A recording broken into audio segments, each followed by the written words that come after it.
ಅಮಿತ್ ಶಾ ಅವರು ಮತ್ತು D K she ಅವರು ಭೇಟಿ ಏನೇನು ಇದೆಯಾ ಸರ್? ಏನಾದ್ರು ಶಿವರಾತ್ರಿಯಲ್ಲಿ ಏನು ನಮ್ಮ ಸದ್ಗುರು ಆಶ್ರಮದಲ್ಲಿ ಹೋಗಿ ಏನೋ ಒಂದು ಕಾರ್ಯಕ್ರಮ ಮಾಡಿದ್ದಾರೆ ಅಷ್ಟೇ ಹೊರತು ಬೇರೆ ಏನೂ ಇಲ್ಲ. ಸುಮ್ಮನೆ ಪೇಪರಲ್ಲಿ ಮಾಧ್ಯಮದಲ್ಲಿ ಏನೇನೋ ಹೇಳ್ತಾರೆ. ಮುಂದಿನ ದಿನ ನಮ್ಮ ಶಾಸಕರು ಹೇಳ್ತಾರೆ ಒಂದು 2-3 ತಿಂಗಳಾದ ಮೇಲೆ ಚೆನ್ನಾಗಿ ಹೇಳಿದ್ರಿ ಸರ್. RSS ಹಿನ್ನೆಲೆ ಇರೋರು ಮಾತ್ರ ಇನ್ವೈಟ್ ಮಾಡಿ ಸರ್, ದೈವ ಭಕ್ತಿ ಇರೋರು ಮಾತ್ರ. ಹಿಂಗಲ್ಲ, ಇವಾಗ ನೀವು ಹೋಗ್ಬೋದು, ನಾವು ಹೋಗ್ಬೋದು, ಆಯ್ತಾ? ದೈವ ಭಕ್ತಿ ಅವರು ಹೇಳಿದಾರಲ್ಲ, ನಾನು ಹಿಂದೂ ಆಗಿ ಹುಟ್ಟಿದ್ದೀನಿ, ಹಿಂದೂ ಆಗಿ ಸಾಯ್ತೀನಿ ಅಂತ ಒಂದು ನಿಟ್ಟಿನಲ್ಲಿ ಎಲ್ಲೋ ಒಂದು ಕಡೆ ಅವ್ರನ್ನ ಕರೆಸಿ ಒಂದು ಕಾರ್ಯಕ್ರಮ ಅಲ್ಲಿ ಆಹ್ವಾನ ಮಾಡೋಣ ಅಂತ ಹೇಳಿ ಮಾಡಿದ್ದಾರೆ. ಅವರು ಹೋಗಿದ್ದಾರೆ.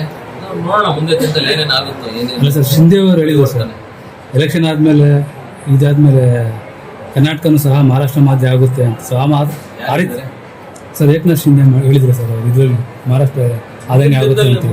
ಏನೇನಾಗುತ್ತೋ ನೋಡೋಣ. ಯಾಕಂದ್ರೆ ನಾವು ಇವಾಗ 135 ಶಾಸಕರಿದ್ದಾರೆ ಕಾಂಗ್ರೆಸ್, ಅದನ್ನ ಅಲ್ಲಾಡ್ಸೋಕ್ಕೆ ಅಷ್ಟು ಈಸಿ ಅಲ್ಲ.